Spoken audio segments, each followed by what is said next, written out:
बुद्ध अपने शिष्य आनंद और स्वास्थ्य के साथ एक गांव से गुजर रहे थे। अचानक एक आदमी आया और उसने बुद्ध से पूछा कि बुद्ध, क्या ईश्वर है? बुद्ध ने पूछा, तुम्हें क्या लगता है? तो उस व्यक्ति ने उत्तर दिया कि मुझे तो लगता है कि ईश्वर है, पर आपका क्या ख्याल है? तो भगवान बुद्ध मुस्कुराए और कहने लगे कि बिल्कुल गलत लगता है तुम्हें। इस अस्तित्व में ईश्वर जैसी कोई चीज है ही नहीं। तो वो आदमी हाथ जोड़कर चला गया। कुछ दूर चलने के बाद एक दूसरा आदमी आया। उसने बुद्ध से पूछा कि बुद्ध, मैं कई दिनों से परेशान हूँ। मुझे लगता है कि ईश्वर की बातें सभी बकवास हैं। तो बुद्ध हंसे और बड़े प्रेम से कहा, तुम्हें बिल्कुल गलत लगता है। इस अस्तित्व में सिर्फ ईश्वर ही है और कुछ नहीं। जरा देखो तो, आंख बंद तो करो, खोजो तो। इस उत्तर को सुनकर उनके शिष्य आनंद और स्वास्थ्य आश्चर्य में पड़ गए कि एक ही सवाल और दो उत्तर। अब शाम हो गई थी। बुद्ध विश्राम के लिए रुक गए। तभी एक आदमी घबराया हुआ आया और बुद्ध के पास आकर जोर से कहा कि बुद्ध, क्या ईश्वर है कि नहीं? मैं परेशान हूँ, मैं खोज रहा हूँ, मार्गदर्शन करें। तीसरे आदमी के सवाल पर बुद्ध चुप रहे, कुछ नहीं बोले। उन्होंने मौन होकर अपनी आंखें बंद कर ली। अब आनंद और स्वास्थ्य के आश्चर्य का ठिकाना ना रहा। वो सोचने लगे कि एक जैसे तीन सवाल और अलग अलग जवाब, उन दोनों को बुद्ध की ये चुप्पी हैरान कर गई। आदमी के जाते ही आनंद ने उनसे पूछा कि सुबह जब उस पहले व्यक्ति ने पूछा था तो आपने कहा कि हाँ, दोपहर में जब दूसरे आदमी ने कहा तो आपने कहा कि नहीं, और शाम को आप मौन रहे। भगवान, तीन आदमी एक ही तरह के सवाल लेकर आए, लेकिन मैं हैरान हूँ कि आपने तीनों को अलग अलग जवाब दिए। मुझे कुछ समझ में नहीं आ रहा है।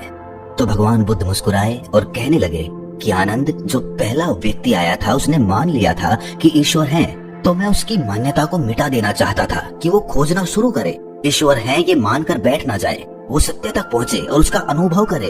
और दूसरे व्यक्ति ने भी मान लिया था कि ईश्वर की बातें कोरी बकवास है। मैंने उसकी धारणा को भी मिटा दिया ताकि वो भी खोजे कि ईश्वर है कि नहीं। और तीसरा आदमी अभी संशय में था, वो खोज रहा था, इसीलिए मैं मौन रह गया। यहाँ पर मौन रह जाना ही उचित था। दोस्तों, भगवान बुद्ध के बारे में ये प्रचलित था कि वो किसी भी प्रश्न का जवाब सीधे सीधे नहीं देते थे। उनके जवाब रहस्य से भरे होते थे। तो थोड़ी देर सुनने के बाद उनके शिष्य स्वास्थ्य ने कहा कि मुझे ईश्वर के बारे में आपसे सुनना है। कृपया कर आप मुझे बताएं कि ईश्वर है कि नहीं। आप ईश्वर को मानते हैं कि नहीं? और इसके साथ ही मैं आपसे अनुरोध करता हूँ कि आप मेरे इस प्रश्न का सीधा सीधा उत्तर दें। तो भगवान बुद्ध मुस्कुराए और कहा कि ठीक है, मैं उत्तर देता हूँ, पर उससे पहले मैं तुमसे कुछ पूछना चाहता हूँ। पहले इन प्रश्नों का जवाब तुम मुझे दो। स्वास्थ्य ने कहा कि बिल्कुल बुद्ध, आप पूछिए। तब बुद्ध ने पूछा कि तुम सूर्य को मानते हो? तब स्वास्थ्य ने बुद्ध की तरफ आश्चर्य से देखा और कहा कि बुद्ध, ये किस प्रकार का प्रश्न है? ये तो कोई बालक भी बता देगा। सूर्य तो साक्षात प्रकट होता है, सबको प्रकाश और ऊर्जा देता है। हम सभी का जीवन उसी पर आधारित होता है, वो तो साक्षात है। तो भगवान बुद्ध ने कहा, जिस प्रकार सूर्य साक्षात है तो उसे मानने का कोई प्रश्न ही नहीं उठता। फिर ईश्वर है कि नहीं, ये प्रश्न क्यों उठा?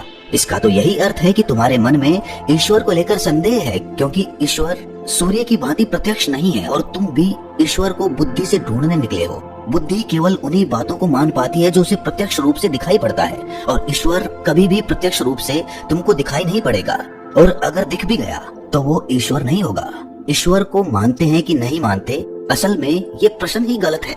और गलत प्रश्न का सही उत्तर भला कैसे दिया जा सकता है? और यदि किसी प्रकार दिया भी जा सकता है तो वो उत्तर भी इस प्रश्न की भांति गलत ही होगा। स्वास्थ्य द्विधा में पड़ गया। उसने कहा, बुद्ध, मुझे कुछ समझ नहीं आ रहा। तब भगवान बुद्ध ने कहा कि ईश्वर को माना नहीं जा सकता, बल्कि ईश्वर को जाना जा सकता है। अगर तुम्हारा प्रश्न ये होता कि मैं ईश्वर को जानना चाहता हूँ, तब मैं तुम्हारी मदद कर सकता था। इस संसार में कुछ भी मानने वाले लोग जानने से चूक जाते हैं, उनका विकास रुक जाता है। जिनका स्वयं का कोई बोध नहीं होता, वो सत्य क्या है कभी नहीं जान पाते। जान केवल वही पाता है जो निरंतर खोज रहा है। जानने की यात्रा थोड़ी मुश्किल है, लेकिन मानना बहुत आसान है। मानने में ना कोई खर्च है, ना कोई परिश्रम। किसी ने कह दिया, किसी ने आपको समझा दिया, बुद्धि संतुष्ट हो गई और आपने मान लिया। लेकिन मानकर रुक जाने वाले लोग इस संसार के सबसे अभागे प्राणी हैं। बोध के बिना ज्ञान व्यर्थ होता है। तो अगले दिन सुबह वही जिज्ञासु जिसके प्रश्न पर बुद्ध शांत मौन हो गए थे, फिर से आए और उसने बुद्ध से प्रश्न किया कि हे बुद्ध, आप शाम को मौन हो गए थे।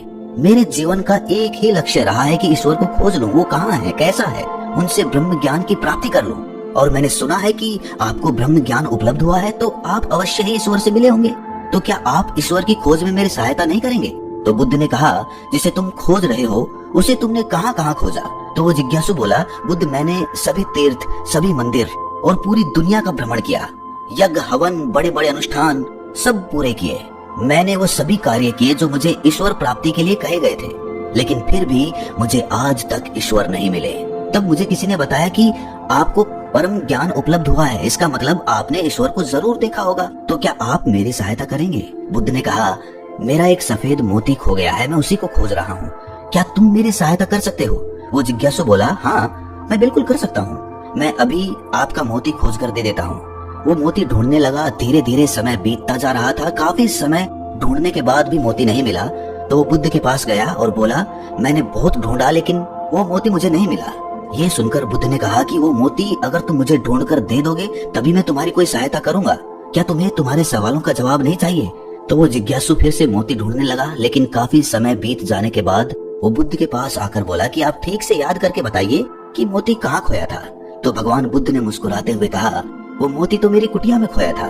तो वो आदमी बहुत झुंझला गया और कहने लगा कि आप मुझे मूर्ख बना रहे हैं, आप केवल ज्ञानी होने का ढोंग करते हैं, आपको इतना नहीं पता कि जो चीज कुटिया में खोई है वो बाहर कैसे मिल सकती है, वो कुटिया में ही मिलेगी, आपको उसे वहीं खोजना चाहिए था। तो बुद्ध मुस्कुराते हुए बोले, मैं भी तो तुम्हें यही समझाना चाहता हूँ, जो चीज तुम्हारे भीतर खो गई है वो चीज तुम्हें बाहर कैसे मिलेगी? तुम कई वर्षों तक बाहर खोजबीन करते रहे, लेकिन एक पल के लिए भी तुमने अपने भीतर खोजा? अपने अंदर खोजो, तब तुम्हें ज्ञान मिलेगा। ये सुनकर जिज्ञासु बोला, हे बुद्ध, आपकी बात तो मैं समझ गया, लेकिन अभी भी मैं ये नहीं समझ पा रहा हूँ कि मैं अपने अंदर क्या खोजूं। बुद्ध बोले, तुम अपने ईश्वर को खोजना चाहते हो ना, पर क्या तुमने कभी अपने आप को खोजा है? जिज्ञासु बोला, बुद्ध मैं अपने आप को जानता हूँ, मैं अपना नाम, पद, काम, परिवार, जब से मैंने जन्म लिया है तब से ये सभी चीजें जानता हूँ, मैं कुछ भी नहीं भूला हूँ, तो फिर मुझे और क्या जानने की जरूरत है, मैं क्या जानूं? तब बुद्ध ने कहा, अभी बताओ इस समय तुम्हारे सबसे नजदीक कौन है? जिज्ञासु बोला, इस समय तो आप ही मेरे नजदीक हैं। बुद्ध ने कहा, उससे भी ज्यादा नजदीक कौन है? उसने कहा, आपसे ज्यादा नजदीक तो हवा है। बुद्ध ने कहा, हवा से ज्यादा नजदीक क्या है? जिज्ञासु सोचकर बोला, हवा से ज्यादा नजदीक तो मेरे वस्त्र हैं। तब बुद्ध ने कहा, और इन वस्त्रों से ज्यादा नजदीक क्या है? तब जिज्ञासु बोला, इससे ज्यादा नजदीक तो कुछ भी नहीं है। तब बुद्ध ने कहा, अपनी आंखें बंद करो, बिल्कुल शांत होकर अपने भीतर खोजो, तुम्हारे भीतर क्या है, विचारों को हटा दो और ध्यान दो तुम्हारे नजदीक क्या है। थोड़े समय बाद बुद्ध उससे पूछते हैं, तुम्हारे सबसे नजदीक क्या है? जिज्ञासु बोला, पहले ऐसे लगा मेरी सांसें मेरे सबसे ज्यादा नजदीक हैं, लेकिन धीरे धीरे मेरी सांसें मुझसे दूर होती चली गईं। फिर मुझे लगा कि मेरी दिल की धड़कन मेरे सबसे ज्यादा नजदीक है और वो भी धीरे धीरे मुझसे दूर हो गई। मैं खुद से ही दूर हो गया, मुझे अलग अनुभव हुआ, मैं कहीं नहीं हूँ फिर भी हूँ। बुद्ध, मैं इस चीज को अभी भी नहीं समझ पा रहा हूँ, ये क्या है?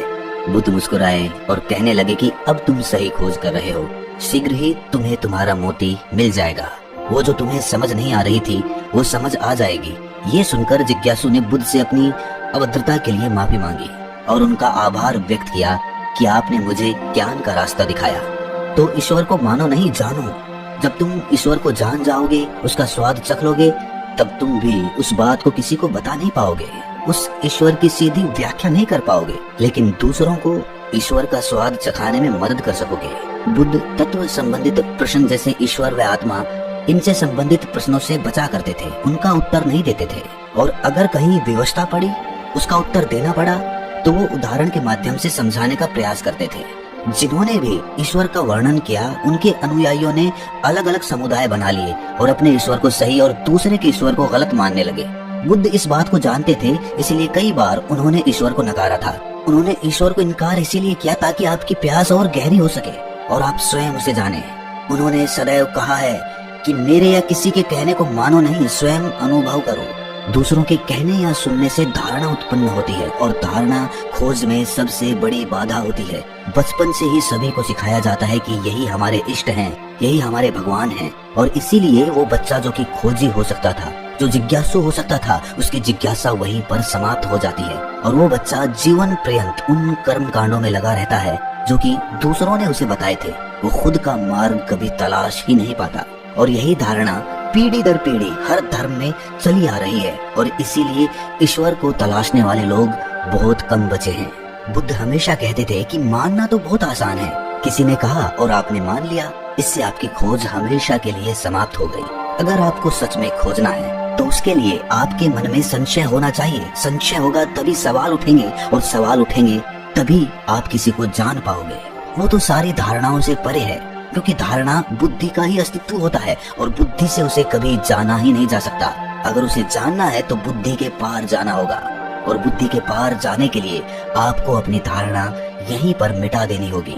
हम अपनी पहचान अपने धर्म, अपने नाम, अपने कुल या अपने परिवार से करते हैं, लेकिन ये सारी पहचान ऊपरी होती है, बाहरी होती है, दुनिया के लिए होती है। लेकिन भीतर से जब हम खुद को झांकते हैं, खुद को पहचानने का प्रयास करते हैं, तो हम ये पाते हैं कि हम खुद से ही अनजान हैं। हम खुद को पहचानते ही नहीं हैं। मैं कौन हूँ? यही सवाल अपने आप से बार बार पूछने पर आप अपने भीतर उतरते हैं। रमण महर्षि, जो कि एक बहुत बड़े दार्शनिक हुए हैं, बहुत बड़े संत हुए हैं, वो यही ध्यान अपने शिष्यों से करवाते थे। अपने आप से सवाल करो, अपने मन में ये सवाल उठाओ कि मैं कौन हूँ, मैं कौन हूँ। और बार बार जब हम ये सवाल अपने आप से पूछते हैं तो हम अपने भीतर उतरते चले जाते हैं, जहाँ पर हमें अपने वास्तविक स्वरूप के दर्शन होते हैं, और वहीं पर हमें परमात्मा या फिर भगवान के दर्शन प्राप्त होते हैं। ईश्वर वहीं पर बसता है। तो दोस्तों, कैसी लगी ये व्याख्या आपको? कमेंट सेक्शन में जरूर बताना।